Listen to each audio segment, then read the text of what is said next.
You're probably aware that the federal government spends money on some things you really like national parks, and some things you really don't care about, like imprisoning nonviolent drug offenders. But you probably definitely don't know that the feds actually spend more money on real estate than practically anything else other than defense. Why is this so? Well, there's a new report out that talks about a variety of federal policies that go by other names are actually public investments in housing and other development. This report is called Federal Involvement in Real Estate, a call for examination, and it's by the Washington, D.C. based nonprofit Smart Growth America. They added it all up and they found about $450 billion every single year in subsidies. These $450 billion public dollars, the report argues, collectively create an incentive for suburban sprawl and redistribute income from the poor to the rich. So much for the war on suburbia. Local governments are finding it hard to develop the walkable urban housing that's so in demand and leverage federal resources for it. It's really hard. Consider, for example, the mortgage interest tax deduction, which allows people to deduct the interest on their home loan from their tax bill. The nominal purpose of the deduction is to promote homeownership. What it actually does is promote the overconsumption of housing relative to other forms of spending, savings, and investment, because it taxes $1 spent on housing less than $1 put somewhere else.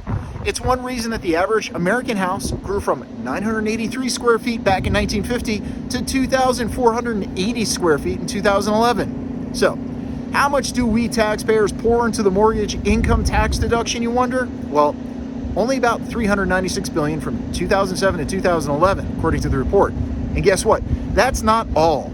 Over the same 5-year period, homeowners wrote off $106 billion in federal income tax liability using rules that allow you to deduct state and local property taxes from your taxable income. And then there's the exclusion of taxes on capital gains on the first $250,000 or $500,000 for a married couple from the sale of a home. That accounted for another $94 billion in lost revenue over 5 years. Collectively, these policies amount to a $680 billion federal subsidy to the housing sector over just 5 years. The even bigger federal investment in housing is the panoply of support for obtaining home loans. The biggest by far is the Federal Housing Administration's single-family loan program. This is FHA. The FHA guarantees mortgages, thus making credit available and the mortgage interest rates lower. From 2007 to 2011, the FHA cost the government $1.1 trillion. And the program is biased against mixed-use development in walkable urban environments. The FHA has historically refused to back mortgages for condos and buildings that are more than 25% commercial. They recently raised the limit to 35%, a step in the right direction, but on the whole, this program still tilts strongly towards houses, like suburban-style development. What? These subsidies also favor buying a home rather than renting. Support for multifamily rental opportunities makes up only 15% of total housing support, despite the fact that 32% of U.S. households are renters. Chalk it up to another pro-suburban bias, and as a much higher proportion of suburbanites own their homes than do city dwellers. It's also biased against the poor, because renters also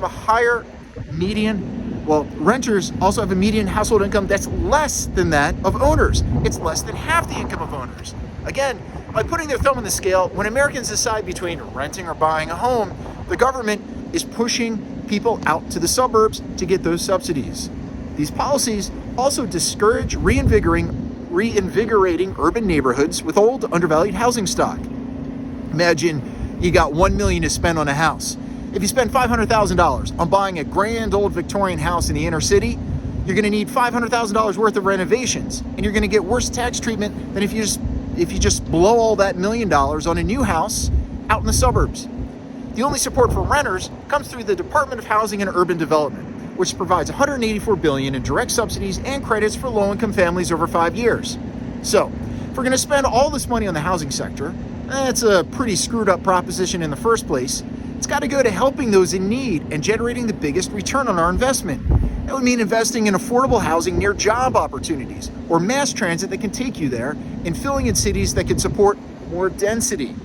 Federal funds that aren't targeted to those most in need are not targeted to strengthen existing communities and aren't targeted to places where people have economic opportunities. The focus on single-family suburban development is totally misplaced.